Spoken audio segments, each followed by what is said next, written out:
have very specific boundaries around that. I have an email signature that says, I will respond when I can. You respond when you can. Because there's a lot of people that subscribe to the social construct of you need to reply immediately when you see something, you need to reply within an hour, things like that. And book editing is not an emergency. And that's why I chose this job is I spent so much of my life with my life being an emergency. I cannot be in emergency anymore every day.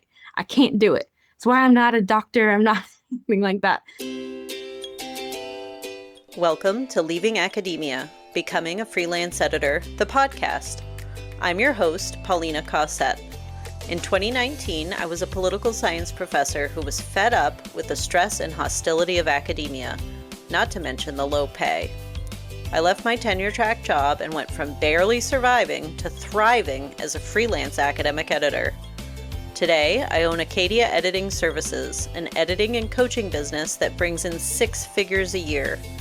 In this podcast, I'll discuss the challenges of academia, what academic editing involves, and what life as a freelancer looks like. If you're willing to jump outside your comfort zone, it is possible to find joy, true flexibility, and a profitable and rewarding career as an academic editor. Thanks for listening. Welcome to Leaving Academia, Becoming a Freelance Editor. I'm your host, Paulina Cossette.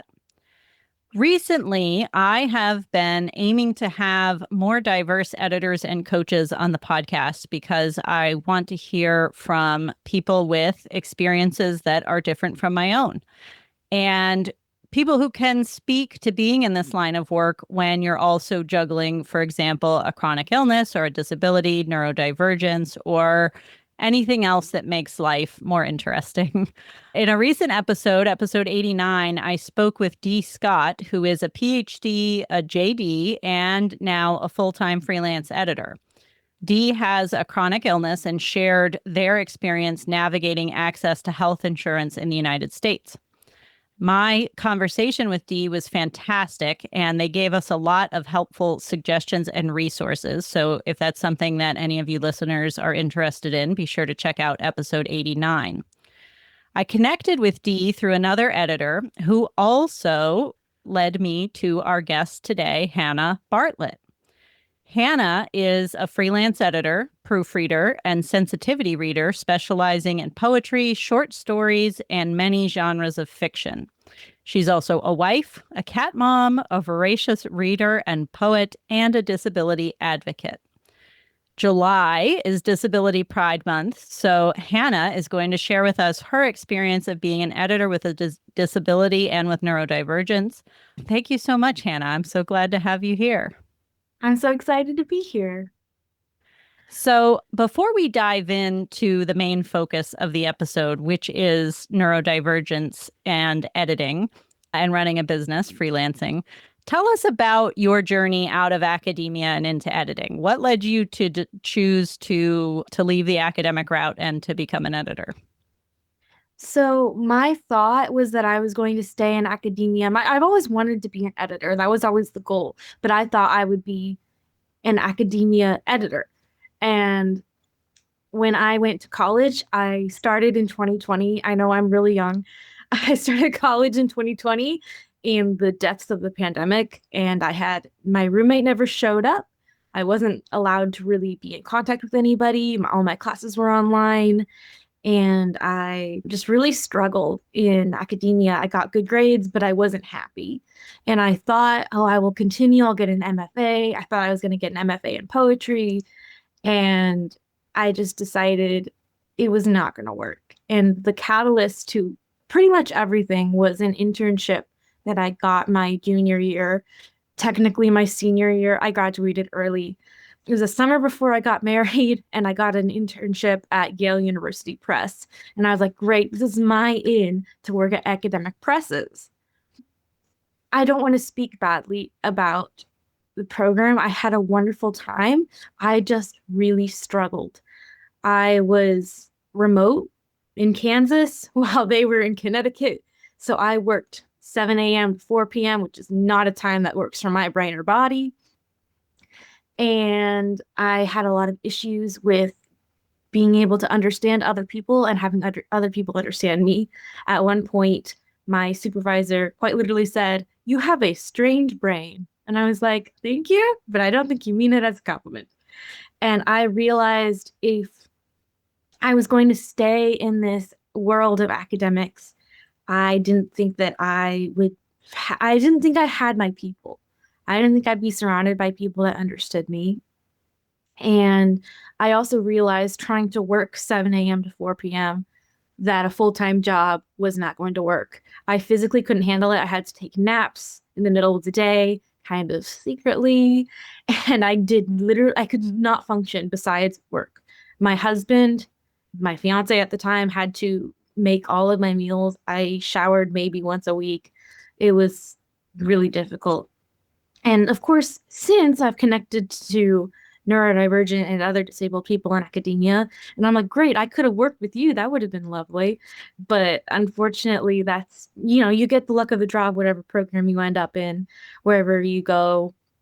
You never know who is going to be disability friendly, who is up to, in the know of how to treat people who are neurodivergent. And yeah, I just decided that I needed to freelance or I wasn't going to make it. And I And also decided that a graduate degree was not going to help me in any way.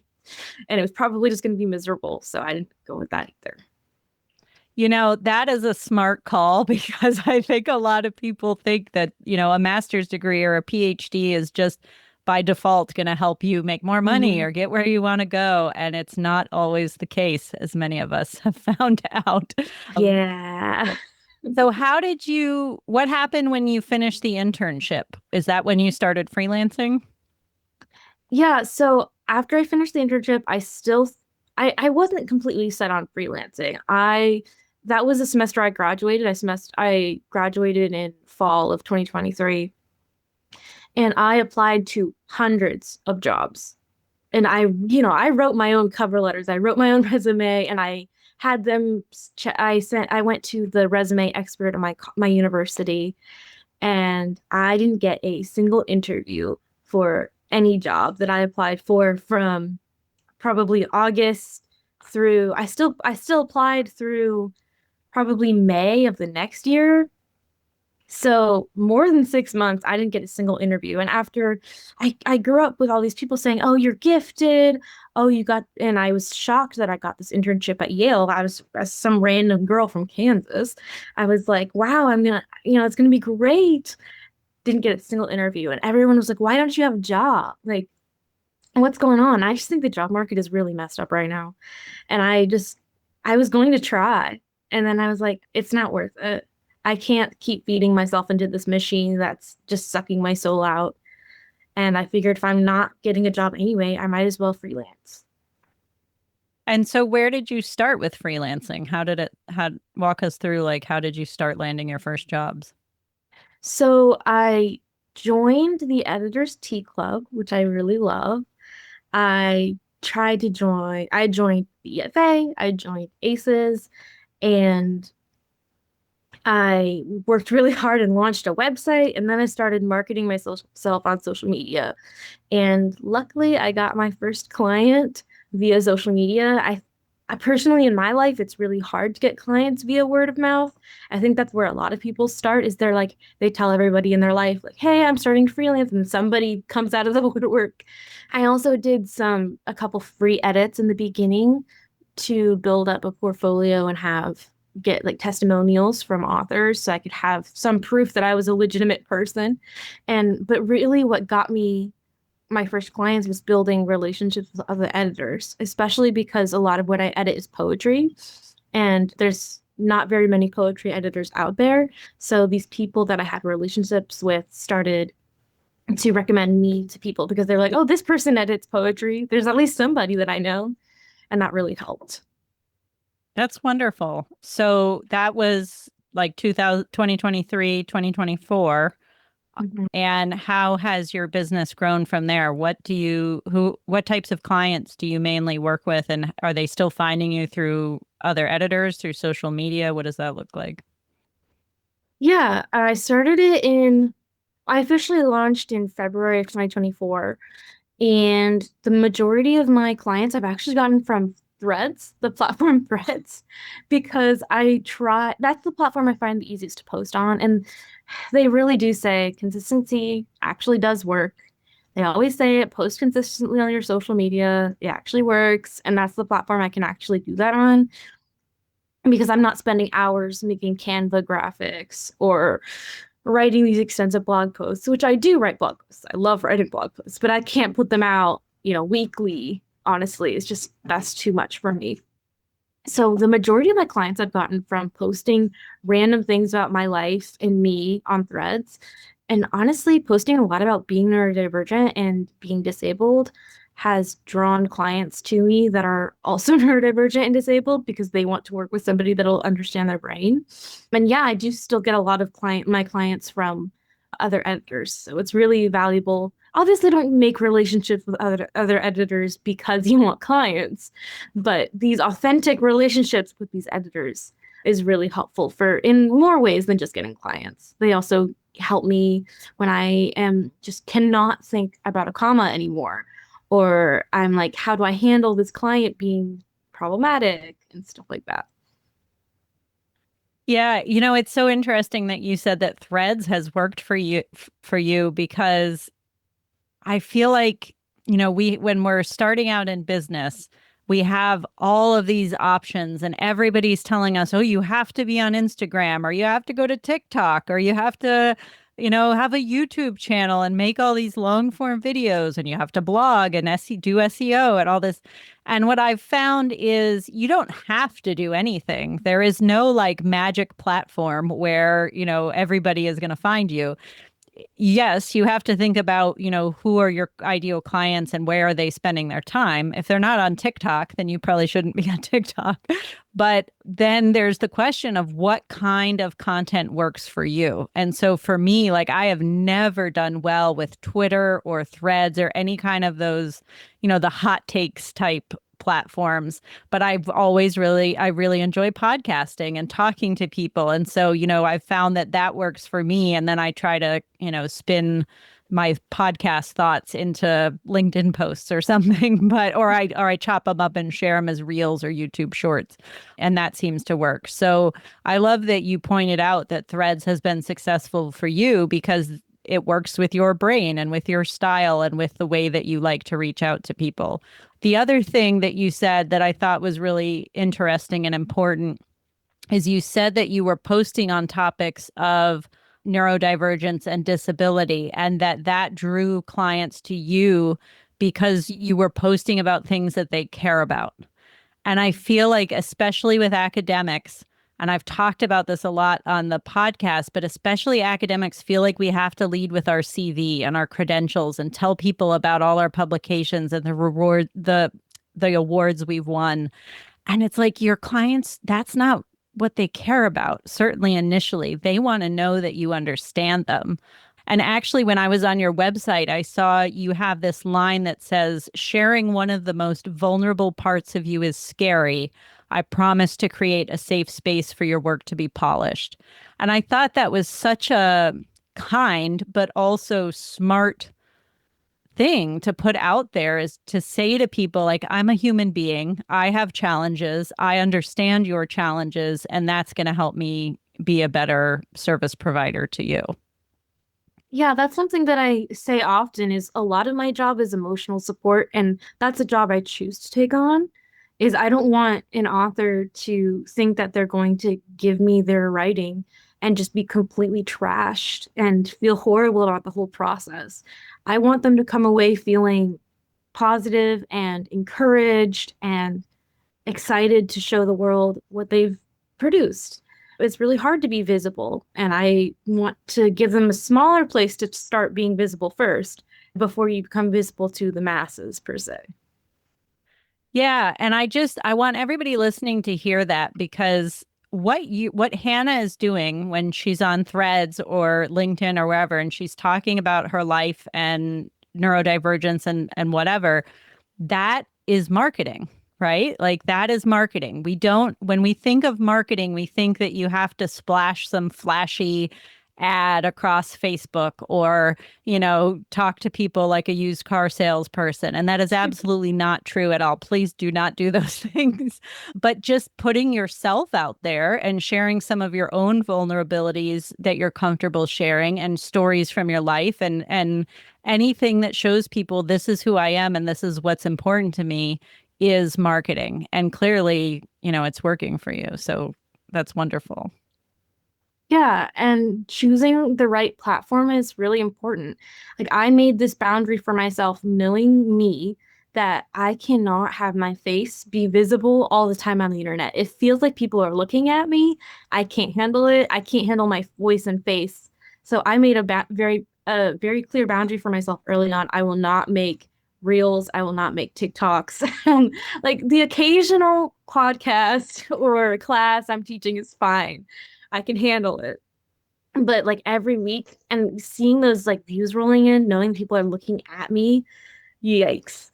So it really depends like which platform works best with your brain and where your audience is at, of course. I think a lot of my audience is probably on TikTok, but I'm not willing to sacrifice my mental health to post on there. I did venture into TikTok once a couple of years ago. I created an account and I tried sharing videos, and I was just like, this is very overstimulating for me, like just scrolling through the feed. I mean, Instagram gets to be that way too because they just shove so much stuff in your face. But TikTok was just way too much. And I think after a few weeks, I made a post and was like, I can't handle this. So you can find me on Instagram and LinkedIn. So I understand that. Yeah, I obviously I'm a 24-year-old. Of course, I'm on TikTok and I do repost editing stuff occasionally, but I don't have like a public account. I can't do it. It's already hard enough sharing your brain, sharing my face and my brain. Mm-mm, not happening. So, And I Portia has think this come to is, say hi. oh, yes. What's the cat's name? This is Portia. She's my editorial assistant. So this is probably a good segue into the conversation about neurodivergence. I would love to hear you describe as much as you want to share about what your experience is like, and you said earlier, that you knew that a traditional, full-time job was not going to be sustainable and that freelancing works much better for you. So I'm wondering if you can talk about that a bit. Like what is it like for you to experience this? And well, I'll stop there and then I have a follow-up after. What is it like for me to experience? Like, what was it like to try to work full time? Yeah, just how has it felt to you to be neurodivergent in a Oh, yeah. full-time job versus freelancing? Yeah. When I was trying to work full-time job, I didn't get to be myself. Like, and as hard as I tried to not be myself, it still slipped through.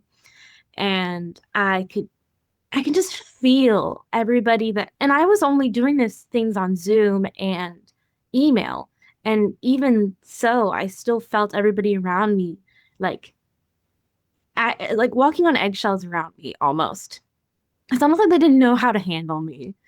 And I also didn't get to be myself outside of work because all I could do was sleep. And part of that is I do have chronic fatigue, but also part of that is just the burnout of trying to get this work done. Work that I loved. I got to edit stuff. This is my favorite thing. But I just, with trying to figure out the politics of if I send this email to somebody asking this question, is it going to upset somebody else that I didn't ask them that question? That happened a few times. Things I just don't understand. Like, why do people care so much about if I'm using too many exclamation points or not enough exclamation points and things like that? It was just exhausting. So I'd get off work at 4 and just sleep until my husband came home, fiance at the time, and he would have to do everything. And he was working full time. And it was like trying to nurse a baby through a 3-month internship while I was trying to plan my wedding at the same time. And he was like, this is not it. And I mean, we knew we were getting married. I recognized that I'm very fortunate that I had the option to not work full time because some people have to. to survive. And I was very lucky that I was getting married at 21, which has worked out very well for me, and that he was able to carry us because at the beginning of a freelance job, you're just not making the money. And I'm still not making enough money to support us. I also am a substitute teacher, which I love, but I'm able to do that 2 days a week. I'm able to schedule it. If I need a week off, I don't have to take a sub job and things like that. But I'm lucky that I got married to somebody so I don't have to figure out how to live, frankly. But yeah, and I'm also very, very thankful that he basically nursed me through this whole internship. And he was like, and every now and then I feel really guilty. I'll be like, I'm so sorry. I'm not working full time. I should start applying for jobs again, even though I love what I do. And he's like, dude, like, no, I would rather you be alive and a real person and happy. And for me to, he's not loving his job right now. And he said he would rather me work what I love and be a real person and be able to interact with him and live a life than for me to be miserable and for us to have money. So obviously we struggle with money. I feel like everybody struggles with money. And would we struggle less if I had a full-time job? Probably. But I also, what's the point of having money if you're not living at all? So freelancing has just been wonderful for me. I've managed to double my income every year so far, and on this year I'm on track to triple my what I made last year. So, which is a very small amount, by the way. Like, I'm not saying I'm becoming a 100K freelancer. I'm just saying it is growing steadily, and I think eventually, maybe I'll drop the substitute teaching, I'll drop the extra other stuff I do. But yeah, being able to wake up at 11 a.m. instead of 7 a.m., 6 a.m. to get to a 7 a.m. job, being able to wake up at 11 a.m., edit for 4 hours, because that's pretty much what I think most people's brains can handle is for deep focus stuff, edit for 4 hours and be done, and do admin stuff in the evening, sleep 12 hours if I need to. It's just amazing. I love it. Huge congratulations to you because experiencing that kind of growth, especially now, I hear so many people. So I just had this conversation with somebody the other day online, and people tell me all the time, why would you go into editing? Why would you encourage people to go into editing now with AI and all this stuff? And so you're just, I mean, is AI a concern? Of course, we're all concerned about it, but there are plenty of people out there like you who have relatively new businesses who are still growing because there are people out there who still see the value of working with a human editor and who want that kind of, the person in their corner, right? The cheerleader, the supporter, the non-judgmental advocate for them. And it's about so much more than just, correcting typos. They want another human being to talk to and to communicate with. So I think that's fantastic. And clearly you're doing something right there on Threads. So I'm curious if we can dig a little more into how you interact with your clients in your marketing and in your client work. Because you mentioned that in the internship, and you were having to navigate these social situations and office politics and that kind of stuff and how exhausting it is. How does that play out for you with your clients? Do you ever have like miscommunications, or how do you navigate that? Yeah, I will say I love my clients very much, but it is the hardest part of my business. Having to send like 6 emails and is the client communication is the hardest part. Sometimes the idea of responding to an instant message makes me want to throw up. So I have very specific boundaries about around that. I have an email signature that says I will respond when I can. You respond when you can, because there's a lot of people that subscribe to the social construct of you need to reply immediately when you see something. You need to reply within an hour, things like that. And book editing is not an emergency. And that's why I chose this job is I spent so much of my life with my life being an emergency. I cannot be in emergency anymore every day. I can't do it. That's why I'm not a doctor. I'm not anything like that. So if somebody is mad at me for not answering them within like less than 24 hours, it's easier for me to be like, I told you so. Like, because I'm very upfront in the beginning with this is how it might take me 48 hours to respond to something.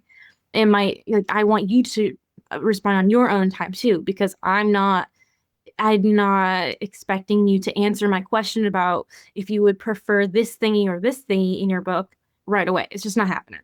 Being upfront about your communication style is really important. That's one of the things I post on threads. I'm like, if you want to communicate with an editor that doesn't expect you to respond in like 2 seconds, because that alleviates a lot of pressure from some people. I also have a set of email templates that I've written for myself in my own brain voice of things that I write a lot. Like I have an email template for if somebody's invoice is late and my automated emails aren't getting it through to them or something. I have an inquiry email. I have an inquiry form on my website that helps me get all the information I need without, because people have a habit of if they see a list of questions, they only answer a few of them. So that my inquiry form is very helpful for that. Because if I'm emailing somebody, hey, I need your word count, your genre, if you have any trigger warnings, a lot of the times they'll only answer with their word count in their trigger warnings or two of the three or something like that, which is totally understandable. But that saves me a lot of emails. So I have a bunch of email templates that I use religiously, but I highly recommend that everybody write their own in their own brain. Very helpful. Yeah, I think so. You essentially pointed out two things here, the boundaries around scheduling and then the systematizing of the communication. And I think both of those are really, really smart strategies that probably takes time for most of us to learn them and develop them. So anybody who's out there who's starting out, take this advice and do it sooner rather than later. I know a lot of academics in particular have that fear that you mentioned of like, oh gosh, I have to respond right away. Or it's like email guilt, like if I don't reply to my student or my department chair or whatever within 2 hours, they're going to be angry with me. And I remember I was in one of my cohorts of my program and I said that I don't answer emails on weekends or when I'm on vacation. And somebody in the group was like, "What? How can you do that? Like I'd be too scared to not answer emails." And I'm like, "Why would I? Like this is work. This is labor. This isn't my life, It's I have those boundaries.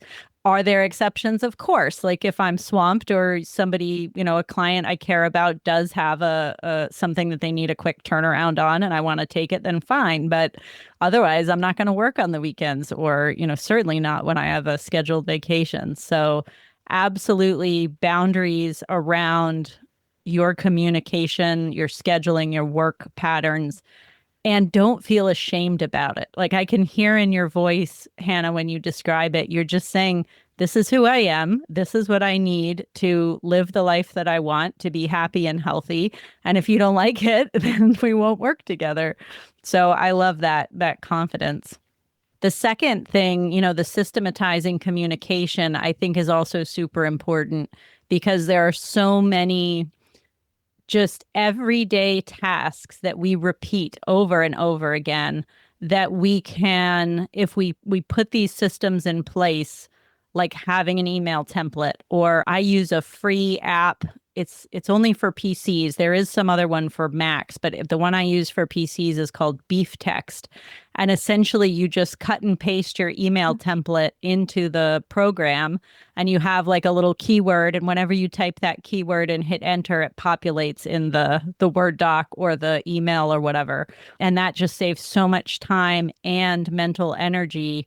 Like you said, you word it the way that you want it, and then you don't have to think through it every day, every time you have to send an email. So that's a really fantastic trick, and I'm glad that you suggested that. Yeah. I realized how much time I was spending on this thing that I don't want to say hate, that's a strong word. This thing that I found so scary, frankly, was every time I got an inquiry form, instead of excitement that I might get to work on a project, it was, oh God, I have to meet a new person. I have to figure them out, figure out what communication they might want, have to figure out all the details of their project. And I just worked, it took me 2 years or so. It took me a long time to figure out what worked best with me, but I finally figured out some things I can do to cut that down. so that I have less dread in my everyday life. What about the flip side of this? Are there any aspects of your work and your business where you think that neurodivergence has been a positive? Absolutely. I think one of my favorite parts is when I meet a client who, especially of my autistic clients, and I'm like, this is so easy because my style, because of my autism, I say what I need. You don't need to read between the lines, and I want you to hear what I'm saying as that's what I mean. I don't want you to assume these other things based on what I'm saying. That bothers me. Like if I'm saying if I'm at a party, for example, and I say I'm really tired, I don't want somebody to be like, "Oh, go home." I'm like, "No, it's not what I meant. If I wanted to go home, I would have said I want to go home." So there's a lot of the times when I communicate with clients, and I've had some say, I love how direct you are and how direct I feel like I can be with you. Because, yeah, I'm really sensitive and I can still get my feelings hurt, but they can be honest and say, hey, I need to pay this invoice late, or hey, I need some encouragement right now, or something. And I will respond honestly without them having to guess what I'm actually truly feeling. So that's definitely a strength. And I'm also extremely detail oriented. I have yet to forget something important, like forget a deadline. That's like my nightmare. I'm sure it happens. I'm sure it's going to happen to me sometime. But I have my planner. I love my handwritten planner. And being so detail oriented means that I've caught like a period that's in a font size 14 when everything else is in font size 12 and stuff. And my clients really appreciate that, especially when I save them from really embarrassing mistakes. But I think all editors feel that joy. All editors are in that field because they're detail oriented, but you get the point. I've also had a lot of clients. I generally don't do video calls. There's a lot of clients that are like, I picked you because I didn't want to do a video intro call. And I will do one. If a client asks me to, I understand sometimes it's easier for neurodivergent people to talk face to face and not have things get misconstrued by text. Some people are the opposite. I'm the opposite, but I won't do like ongoing video calls, and a lot of my clients prefer that and they seek me out because I'm not making them appear on camera. I'm not calling them, and that helps me with my boundaries too. I'm not having people call me. I did have a client call me once at like 10 p.m. and I was like, because I have on my contracts my phone number stating for like only emergencies. That was not an emergency. It was not. But yeah, I have clients want to communicate the same way that I do, which is just really wonderful feeling when I really click with a client, when I can tell that they're like, yes, this person gets it. And I'm like, oh, you get me. That's a really nice feeling. I think so much in life and the world would be solved if people would just say what they mean. Like we all spend so much time worrying about, well, she said she would do this for me, but did she really want to do this for me? Feeling Yeah. guilty and worried. I also love the suggestion of offering people different options for how to communicate with you. That's something I don't like to talk on the phone. I don't mind video. I love video calls with people like you or colleagues or my actual clients that I'm coaching or something, but I do not like to get on Zoom calls as like for editing clients. I felt like with editing clients that can be handled over email, and for the most part it was. But I did occasionally have people who were nervous about, is she going to scam me? Am I going to lose my Yeah. money or something? And they did want to have a phone call or a video call just to see that I was human and real. So I would offer them the option. But I agree with you completely that different people have different preferences. And sometimes, it is good to be flexible and communicate with them in the way that they prefer while also protecting our own boundaries and not taking phone calls at 10 p.m. That would be wild. I would not do that either. Yeah, I definitely prefer video calls when I can see So, somebody's face. yeah. So what other advice do you have for new people who are starting out in freelancing, either in editing or coaching? And maybe they're a bit nervous to take the leap. Maybe they aren't sure how they'll be received by the world and their clients and, people who are inquiring. Looking back on how you've grown your business over the last few years, what advice would you share? Yeah, I will say it's really scary to put yourself out there, and the internet can be an unkind place. There's been a few times where I've posted something and it hasn't been received well. And that's why it's really important, in my opinion, when you're starting out, to start with other editors first. Like I started in the editors tea club. There's a Discord server that I'm in of editors and authors. And then when the internet is a scary place, I know that these people have my back. As long as I'm not spewing hate or something, you get the point. Like a miscommunication or somebody just being stupid and mean. I know that these people will understand and have my back. And I can be like, guys, I said this thing on the internet. Like I posted about AI recently, and somebody responded saying that I hated farmers. And because I said something about farmers markets using generative AI to like have pictures of corn and stuff. And I was like, I'm not attacking farmers. I want them to have real pictures of their corn so people know what the corn looks like. I don't understand. So having people in your corner is really important. And I don't have a whole lot of people in my real life that support my business very much. So building these relationships, yeah, it's kind of weird to have online friends, but it's more normal to me because I'm 24. But getting these people in your corner has really helped, especially when I was like, I can't figure out how I want to word this part of my contract. And these people are like, hey, borrow mine. I don't care. You can have it. They share free resources all the time. It's wonderful.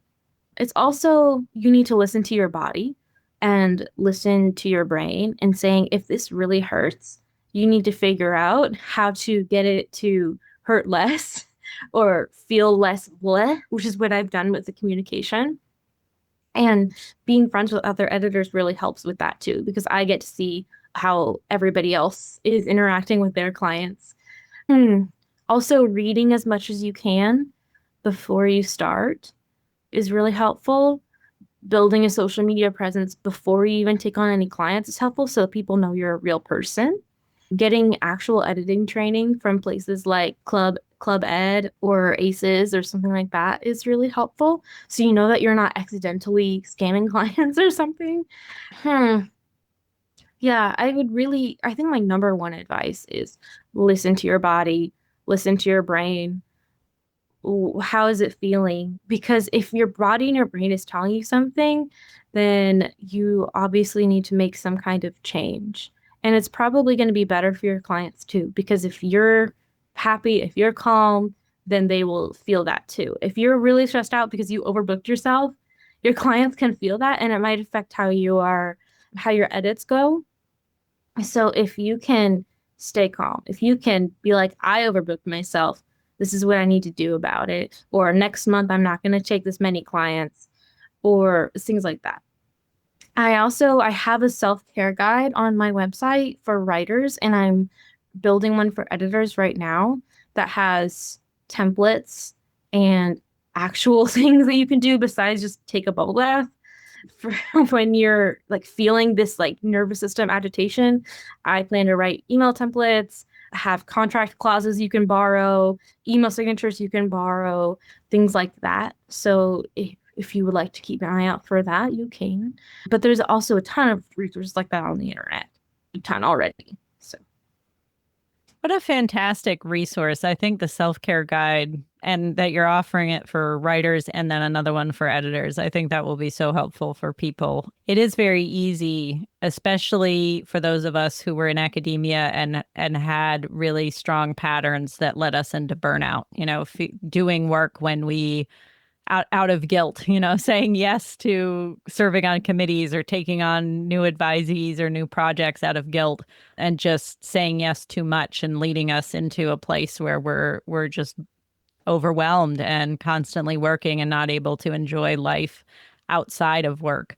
It's very easy to replicate those patterns in your editing business or your coaching business, I think you start to get that momentum and you feel really good about all these clients and these inquiries that are coming in. And you feel like if you say no, then they're going to dry up and you're going to miss out.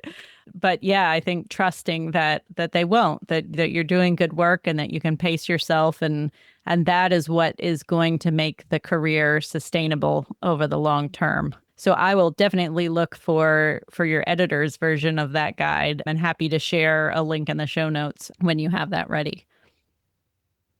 Yeah, when I was in academia, everything felt like an emergency. It felt like multiple times a week I had these deadlines that I didn't feel like equipped to meet. I met them every time, but man, did I suffer. And when I transitioned into my freelance business, I brought that with me a little bit. I was like, I have to write a blog post every week, fresh, new ideas, 1,000 words. And I was like, what am I doing? This isn't academia. Nobody's grading me, first of all. Nobody is. I don't need to get an A. I don't need to get an A in freelance editing. I don't. And I also needed to let go of the validation aspect too, because that's honestly one of the reasons that an MFA was tempting is I felt like I needed to be externally validated by professors because that's just how I grew up. Everybody grows up. They like, oh, they get people saying, oh, you got an A. Oh, you got A's. Oh, you're so smart. And it was really hard for me to let go of that. And now that I'm a freelancer, I feel like my value has shifted in from, oh, you're so smart. Oh, you can write an essay to, oh, you're kind. Oh, you're communicative. Oh, you are vulnerable, things like that. And I much prefer that part of myself than somebody that was just wanting A's all the time. Yep. Yep. I do. I think more and more every day that being a human in the way that we speak to our clients, to people who call us, in the way that we write on whatever platform we're using, the way we show up in our podcast or on video or whatever, just being a human is becoming more and more valuable in this age of AI than many people I think are appreciating. But I think we're seeing it pay off more and more. And just it's so much more enjoyable for us, than having to like write content that we think is supposed to work, and just being ourselves and sharing our ideas, whatever they look like for us. Well, thank you so much for being here. Thank you for sharing your experiences. I really appreciate hearing from you, and I know our listeners will get a lot out of this conversation. If anybody out there would like to work with you, how can they get in touch? Yeah, I'm Hannah Bartlett editing on most things. That's something I didn't want to do when I started out was try to make some kind of cool, fun name. So I just went with mine. So it's Hannah Bartlett editing on Instagram and Threads, and Hannah Bartlett on LinkedIn, and hannahbartlettediting.com if you want to do an inquiry form / contact. Yeah, I have a lot of blog posts and such on there. Awesome. Thanks so much, Hannah. Thank you. If you're unhappy in academia and you think you might be a good editor or writing coach, check out my course, Becoming an Academic Editor. This digital course is paired with a 12-week group coaching program to support you through your decision to leave academia or not, and to start building a profitable and rewarding academic editing business. Learn more by going to acadiaediting.com/become an editor. Thanks again for listening. I'll see you next time.